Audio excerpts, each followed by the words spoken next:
ప్లేలిస్ట్లో ఉంది ఫ్రెండ్స్, అది చూడండి. దాన్ని నేను మీరు సెర్చ్ చేయకుండానే డిస్క్రిప్షన్లో ఉంచుతాను, దాన్ని చూడడానికి ప్రయత్నం చేయండి, ఖచ్చితంగా మీకు యూజ్ అవుతుంది.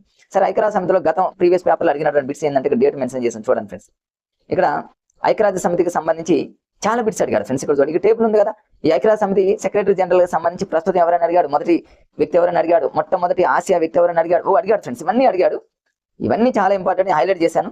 కావాలంటే దీన్ని ఇప్పుడు నేను మీకు చూపిస్తున్న దాన్ని కూడా మీకు క్లియర్గా పీడిఎఫ్ రూపంలో డిస్క్రిప్షన్లో పెడతాను, కావాలంటే డౌన్లోడ్ చేసుకోండి. ఇక యుఎన్ఓకి సంబంధించి అంగాల మీద చాలా బిట్లు అడిగాడు ఫ్రెండ్స్, చాలా సార్లు అడిగాడు బిట్స్. నేను ఇవన్నీ హైలైట్ చేశాను, కావాలంటే ఇక్కడ చూడండి.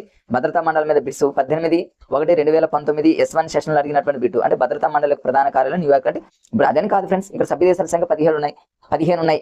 ఇందులో శాశ్వత సభ్య దేశం ఏంటంటాడో కానిదంటాడో ఏది ఏమైనప్పటికీ ఒక బిట్ అనేది అడిగిండు గత ప్రీవియస్ పేపర్లో మన జనరల్ జీకే పరంగా అనేది మనకు ఒక ఐడియా ఉంటే ఫ్రెండ్స్ పర్ఫెక్ట్గా మనం చదువుకుంటాం. తర్వాత ఇంకా చూడండి, ఇంకా ఏమి ఇచ్చారంటే ఇటువైపు నేను బిట్స్ మెన్షన్ చేశాను కాబట్టి బిట్స్ కనీసం మొన్న ప్రీవియస్ పేపర్లో అడిగినటువంటి జీకే ఏరియా ఏదైతే అడిగిండో అది మాత్రం పర్ఫెక్ట్గా చదవడానికి ప్రయత్నం చేయండి. ఇవన్నీ చూడండి. అంతర్జాతీయ న్యాయస్థానం మీద బిట్ అడిగాడు, ఆ డేట్ మెన్షన్ చేశాను చూడండి ఫ్రెండ్స్ ఒకసారి. తర్వాత ఐక్యరాజ్య సమితికి సంబంధించి ఇక అనుబంధ సంస్థలు కొన్ని ఉన్నాయి. అనుబంధ సంస్థల్లో ఇక డేట్లన్నీ మెన్షన్ చేశాను. ప్రపంచ ఆహార పథకం రోమ్, ఇది దీని మీద బిట్ అడిగాడు, నేను అక్కడ నోట్ చేశాను ఫ్రెండ్స్. ఇవన్నీ అడిగినటువంటి బిట్సే ఫ్రెండ్స్. ఇక మీరు వీటిని చూసిన తర్వాత కూడా ఐక్యరాజ్య సమితి ఇట్లాంటి వాటిని వదిలేయడానికి ప్రయత్నం చేయండి. ఐక్యరాజ్య సమితి అంటే ఇది పైపైన చదవద్దు ఫ్రెండ్స్, పర్ఫెక్ట్గా చదవాల్సినవి కొన్ని ఉన్నాయి. ఇప్పుడు క్రీడలకు సంబంధించినటువంటి వాటిలో పర్ఫెక్ట్గా దేని చదవాలి, అవార్డ్స్కి సంబంధించిన వాటిలో పర్ఫెక్ట్గా దేని చదవాలి, ఐక్యరాజ్య సమితిలో దేని పర్ఫెక్ట్గా చదవాలి, మనకున్న తక్కువ టైంలో పర్ఫెక్ట్ వేలో మన టైం టేబుల్లో వేసుకొని దేని చదివితే మనకి యూజ్ అవుతాయి, బిట్స్ వస్తాయి అనేది ఒక ప్లాన్ ప్రకారంగా చదవండి ఫ్రెండ్స్. ఏది పడితే అది చదివి టైం వేస్ట్ చేసుకోవద్దు, చాలా వాల్యుబుల్ ఇప్పుడు ఉన్నటువంటి టైం ఫ్రెండ్స్. ఐక్యరాజ్య సమితికి సంబంధించి ఇవన్నీ మీకు చూడండి, మన ప్రీవియస్ పేపర్లో వచ్చినటువంటి బిట్స్ అన్ని కూడా ఇక్కడ మెన్షన్ చేశాను, డేట్లు కూడా మెన్షన్ చేశాను చూడండి ఫ్రెండ్స్. ఇక్కడ యునెస్కో మీద బిట్ అడిగాడు, ఇక్కడ డేట్ ఎప్పుడు వచ్చిందో కూడా రాశాను. 2 సార్లు అడిగాడు ఫ్రెండ్స్ యునెస్కో మీద, అంటే మనం వదలొద్దుగా.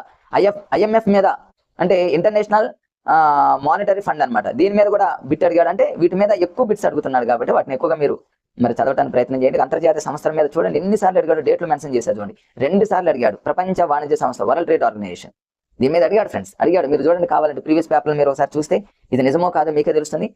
చూడండి ఫ్రెండ్స్, చాలా ఇంపార్టెంట్, వదలొద్దు ఫ్రెండ్స్ వీటిని. ఆమ్నెస్టీ ఇంటర్నేషనల్, అది ఎక్కడ, దీని మీద బిట్ అడిగాడు ఫ్రెండ్స్. తర్వాత చూడండి, మరి Interpol, international criminal police organisation, అంటే ఇంటర్పోల్ ఎక్కడ ఉందని అడిగాడు, ఫ్రాన్స్ అడిగాడు ఫ్రెండ్స్. ఇది చాలా ఇంపార్టెంట్, నేను అక్కడ డేట్ కూడా మెన్షన్ చేశాను, కావాలంటే మీరు ప్రీవియస్ పేపర్ బుక్ ఒకసారి చూసేనా చూడండి, చాలా ఇంపార్టెంట్. మీకు తక్కువ టైం ఉంది కాబట్టి మీకు ఒక వే చూపిస్తున్నా ఫ్రెండ్స్, ఏ టాపిక్ చదవాలి, మనం ఈ వీడియోతో మనం ఈ టాపిక్ చదవాలనేది మీకు ఒక ఐడియా వస్తుంది, ఖచ్చితంగా మీకు యూజ్ అవుతుంది అనేటటువంటి ఉద్దేశంతో ఈ వీడియో చేస్తాను ఫ్రెండ్స్.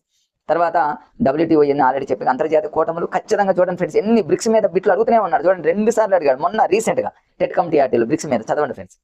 మీ దగ్గర ఏదున్నా సరే, ఏ బుక్ ఉన్నా ఫ్రెండ్స్, సరే ఫ్రెండ్స్, నా దగ్గర ఉన్న ఈ SNS పబ్లికేషన్కి సంబంధించి ఈ బుక్ తీసుకున్నా. ఏదేమైనప్పటికీ ప్రవీణ్ సార్ మీ అందరికీ పరిచయమే, మరి హరీష్